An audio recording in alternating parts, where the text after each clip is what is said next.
You walk around this building and everyone is so supportive and so excited about what is happening with the Fever.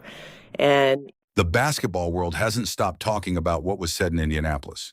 And when Indiana Fever general manager Amber Cox finally addressed the situation, her comments about Caitlin Clark felt far more personal and revealing than a typical front office statement. What she shared painted a much deeper picture of what has really been happening behind the scenes during the Caitlin Clark era in Indiana. A story filled with pressure, expectations, injuries, and enormous responsibility. To understand why Cox's words mattered so much, you have to go back to the very beginning. When Caitlin Clark was selected first overall in the 2024 WNBA draft, everyone knew she was special, but nobody truly understood just how massive her impact would become. At Iowa, she shattered records and became one of the most recognizable athletes in women's sports history. Millions tuned in to watch her games. Jerseys sold everywhere. Ticket demand exploded. The Fever weren't simply drafting a player, they were inheriting an entire movement. With that movement came intense pressure unlike anything most WNBA franchises had ever experienced. The organization knew expectations would be high, but living through that reality was something completely different. Clark delivered immediately during her rookie season. She averaged 19.2 points and a league-leading 8.4 assists per game, while leading Indiana back to the playoffs for the first time in years. She won Rookie of the Year honors, earned all WNBA first-team recognition, and completely transformed the league's visibility. The numbers were staggering. Fever jersey sales reportedly skyrocketed by more than 1,100%. Arenas sold out whenever Indiana came to town. National television networks rushed to place Fever games in primetime slots. Women's basketball had never experienced attention on this level before. But behind all the excitement was a 22-year-old superstar trying to carry not only a franchise, but the expectations of an entire sport. Then everything changed. Heading into the 2025 season, Indiana believed it was ready to take the next step. Stephanie White arrived with a new offensive system. Veteran talent was added to the roster. Expectations inside the organization were sky high. Instead, injuries quickly turned the season into a nightmare. Clark suffered a left quad injury in May. Before fully recovering, she dealt with a left groin injury in June. Then, just as she appeared close to returning, she suffered another groin injury on July 15th. That setback ultimately ended her season. Fans grew frustrated watching her sit on the sidelines in street clothes game after game. Rumors spread everywhere about her condition, the organization's communication, and what was really happening behind closed doors. Then on September 4th, Clark officially announced her season was over. "Disappointed isn't a big enough word to describe how I'm feeling," she wrote. At the time, most people focused only on the disappointment of losing one of the league's biggest stars. But shortly afterward, Amber Cox delivered comments that revealed far more about the situation than many realized. During exit interviews, Cox defended Clark strongly and made it clear how hard the young star had fought to return. "No one worked harder than Caitlin," Cox said. "Nobody wanted to be out on the court more than Caitlin." Those words didn't sound like standard corporate damage control. They sounded like someone who had personally watched an athlete battle through painful rehab every single day. In her official statement, Cox explained that Clark had spent hours working daily in hopes of making it back before the season ended. But ultimately, there simply wasn't enough time for a safe return. That's when the organization made the difficult decision to shut her down completely. Cox emphasized that protecting Clark's long-term future mattered more than risking further damage for a short-term comeback. But perhaps the most important part of her message had nothing to do with the injuries themselves. It was what she said about the future. When reporters asked what comes next for Caitlin Clark, Cox didn't hesitate or speak cautiously. She made her belief absolutely clear. "I think we're going to see another level," she said about Clark's eventual return in 2026. And that statement may end up being the biggest takeaway from all of this. "It's almost impossible to even imagine," Amber Cox said.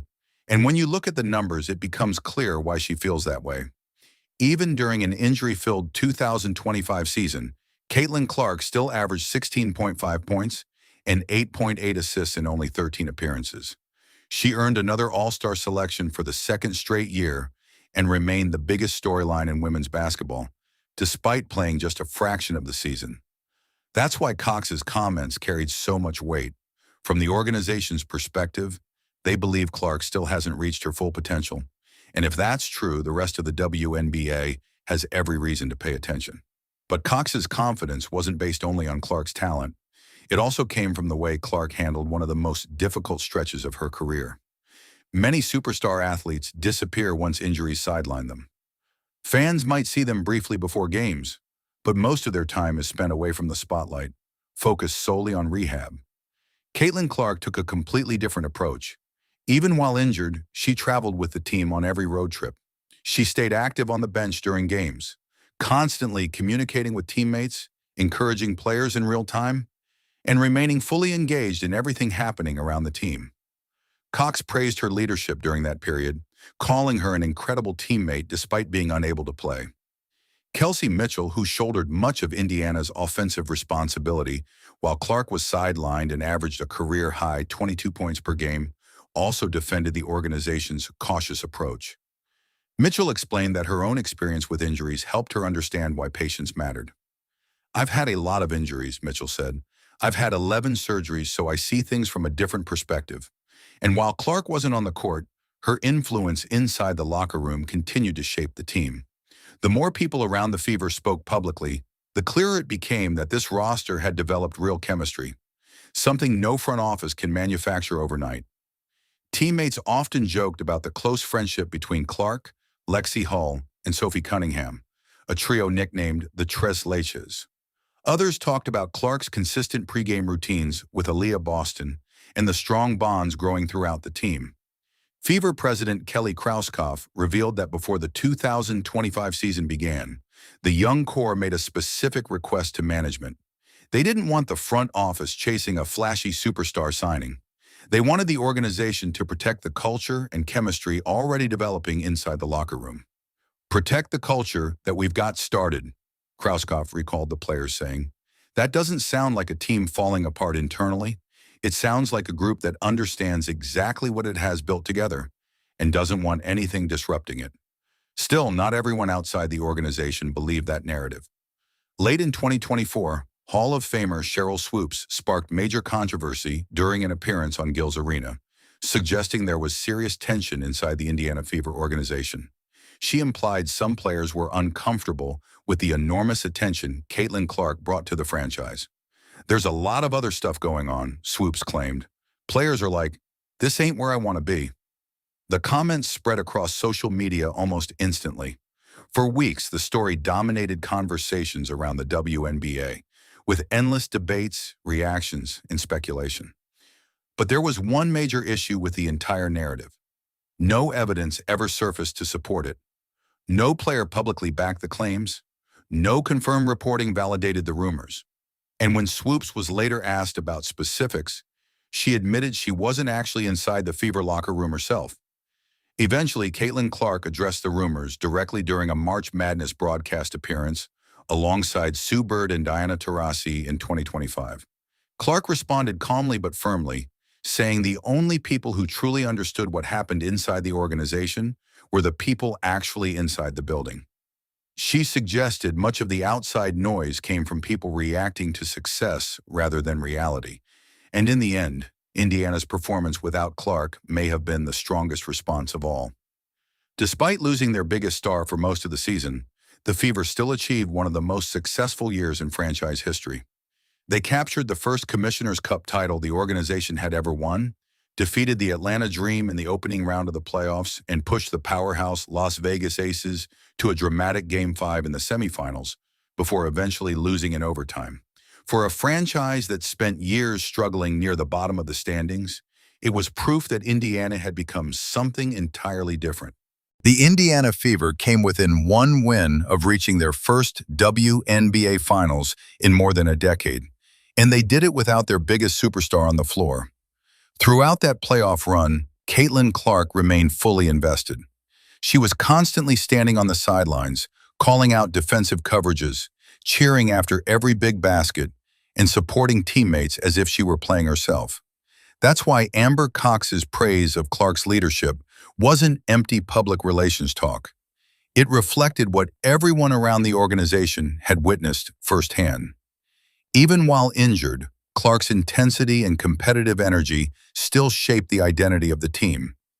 And now, according to Cox and the Fever front office, Indiana isn't simply preparing for a comeback season in 2026. They believe they are building something much bigger.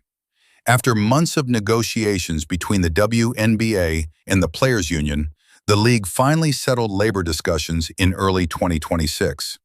At the same time, expansion franchises like the Portland Fire and Toronto Tempo reshaped rosters across the league through expansion drafts.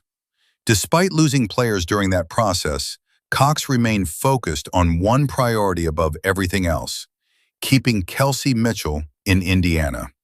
"I'm probably going to sound like a broken record," Cox told reporters. "Keeping Kelsey Mitchell in a Fever jersey is our top priority."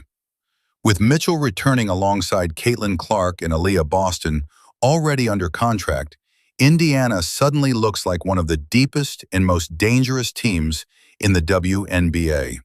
But what truly captured the basketball world's attention was Clark's growing presence beyond the court. When NBC announced Caitlin Clark would appear as a special contributor on Basketball Night in America, alongside legends like Carmelo Anthony, Vince Carter, and Tracy McGrady, even Amber Cox couldn't hide her excitement. "This is going to be so much fun and so insightful," Cox posted online. "CC belongs naturally in this space." NBC executive producer Sam Flood went even further, calling Clark one of the most iconic figures in basketball, not just women's basketball, but basketball as a whole. That level of influence before the 2026 season even begins shows just how massive Clark's platform has become. And when Clark herself was asked about Indiana's championship expectations, she didn't shy away from the pressure. "I think we're going to be the favorite to win it all," she said. "There's pressure that comes with that, but that's the fun part. I'm really excited about our team, our coaches, and our support staff." That confidence didn't sound manufactured. It sounded like a player who spent an entire year forced to watch from the sidelines, building frustration, hunger, and motivation for the moment she could finally return. And that's ultimately why Amber Cox's comments resonated so strongly throughout the basketball world. She wasn't simply defending her star player after a disappointing season. She was speaking as someone who had seen every part of the journey up close: the pressure, the injuries, the nonstop attention, the rumors, the locker room challenges, and the growth that came from all of it. From Cox's perspective, the Fever came out of those struggles stronger, more united, and more convinced than ever that Caitlin Clark still hasn't reached her ceiling. The coaching staff believes it. Her teammates believe it. The front office believes it. Now Indiana enters the 2026 season with a stronger roster, playoff experience, and a year of adversity that may have transformed the team into a true contender. Which leaves one major question hanging over the rest of the WNBA. What happens if Amber Cox is right? Because if the version of Caitlin Clark that returns in 2026 truly reaches another level, the league could be looking at something it has never seen before.